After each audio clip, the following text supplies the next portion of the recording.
السلام علیکم ورحمۃ اللہ وبرکاتہ۔ بسم اللہ والصلاۃ والسلام علی رسول اللہ، اما بعد۔ ریاض الصالحین سے آج 70 نمبر حدیث ہے۔ باب فی التقوی عن ابی سعید الخدری رضی اللہ عنہ، سیدنا ابو سعید خدری رضی اللہ تعالی عنہ روایت کرتے ہیں، عن النبی صلی اللہ علیہ وسلم قال، کہ نبی کریم صلی اللہ علیہ وسلم نے فرمایا، ان الدنیا حلوۃ خضرۃ، بے شک دنیا شیریں میٹھی اور سرسبز و شاداب ہے۔ وَإِنَّ اللَّهَ مُسْتَخْلِفُكُمْ فِيهَا، اللہ تعالیٰ اس میں تمہیں جانشین بنانے والا ہے۔ فَيَنْظُرُ كَيْفَ تَعْمَلُونَ، پس وہ دیکھے گا کہ تم کیسے کام کرتے ہو۔ فَاتَّقُوا الدُّنْيَا، پس تم دنیا سے بچو، تقوی اختیار کرو اس کے لیے۔ وَاتَّقُوا النِّسَاء، اور خواتین کے معاملے میں بھی۔ فَإِنَّ أَوَّلَ فِتْنَةِ بَنِي إِسْرَائِيل، بے شک کہ بنی اسرائیل کا جو پہلا فتنہ تھا، کانت فی النساء، وہ خواتین کے لیے ازمائش تھا، خواتین کی طرف سے ازمائش تھا۔ رواہ مسلم، صحیح مسلم میں یہ روایت ہے۔ اللہ کے نبی علیہ الصلاۃ والسلام کی اس حدیث میں ہمیں خاص کر تقوی اور اس کے بعد اپنی زندگی گزارنے کا طریقہ سمجھایا، سکھایا، بتلایا جا رہا ہے۔ اور تیسری چیز اس میں کہ جو ہم سے پہلی امت گزری، قوم گزری، یعنی بنی اسرائیل کی قوم گزری، ان پر بھی عورتوں کی وجہ سے، عورتوں کے بارے میں ہی آزمایا گیا اور ان کی ہی آزمائش ان پر ڈالی گئی۔ پہلی چیز اس میں جو یہ ہے کہ اللہ تعالیٰ دنیا میں انسان کو بھیجتا ہے تو اس کو قدرت کچھ چیزوں پر دیتا ہے، صاحب عقل بنا دیتا ہے، صاحب بصیرت بنا کر اس کو اچھے اور برے کی تمیز عطا کر کے اس کو اختیار دے دیتا ہے کہ وہ اچھا چنے یا برا چنے۔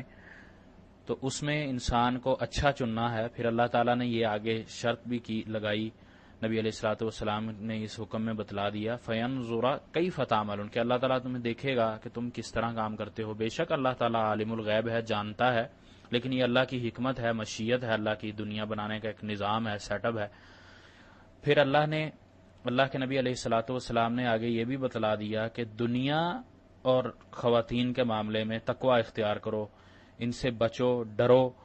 اور پھر اس سے کیا مراد ہے؟ خواتین کے دنیا کے مال و متاع، انسان اس میں مشغول ہو جاتا ہے، یہ اس کا فتنہ ہے۔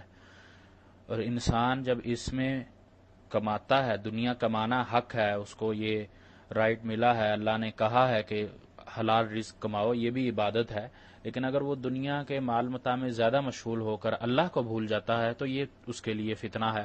اسی طرح خواتین کس طرح فتنہ ہے؟ مثال کے طور پہ اگر والدہ ہیں اس کی اور وہ فرما برداری نہیں کرتا، ان سے ناراض ہو جاتا ہے یا کوئی اور معاملہ اختیار کر لیتا ہے، تو اللہ تعالیٰ نے والدین کے لیے بڑے سخت قوانین بنائے ہیں ان کی اطاعت کی، ان کی فرما برداری کے لیے، اور یہاں تک کہ ان کو اف تک نہیں کہنا۔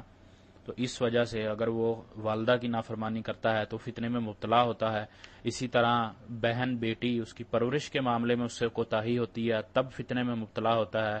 اسی طرح بیوی کا معاملہ ہے، اگر وہ فرما بردار ہے تو بہت اچھا ہے، اگر وہ فرما بردار نہیں ہے، دنیا میں لگی ہوئی ہے اور یہ بھی اس کو دنیا میں لگا رہا ہے یا اس کی اچھی تربیت، اسلامی تربیت نہیں کر پاتا، خاص کر غیر محرم کا معاملہ ہے، تو یہ بھی فتنے میں پڑنے والا مسئلہ ہے۔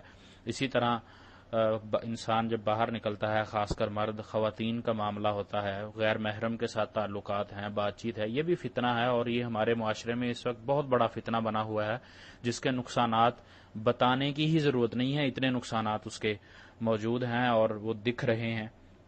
تو اس حدیث سے ہمیں اللہ تعالیٰ کے نبی علیہ الصلوۃ والسلام نے تقوی اختیار کرنے کا بتلایا ہے، اور پھر انسان جب تقوی اختیار کرتا ہے تو پھر اس میں اللہ کا ڈر پیدا ہوتا ہے، اپنی زندگی گزارنے کا، اس کو اپنی زندگی کے بارے میں جواب دینے کا خوف پیدا ہوتا ہے، تو پھر وہ احکام شریعت میں اپنی باڈی کو ڈھالتا ہے، اور اسی طرح پھر جو اس کے ساتھ معاملات کرنے والے ہیں، اس کے ساتھ رہنے والے ہیں، اس پر جن کی ذمہ داری ہے، ان کے لیے بھی وہ اللہ سے ڈرتا ہے اور پھر اپنے آخرت کو وہ بہتر بناتا ہے۔ اللہ تعالیٰ سے دعا ہے کہ اللہ تعالیٰ ہمیں تقوی کے ساتھ زندگی گزارنے کی توفیق دے۔ وما توفیقی الا باللہ۔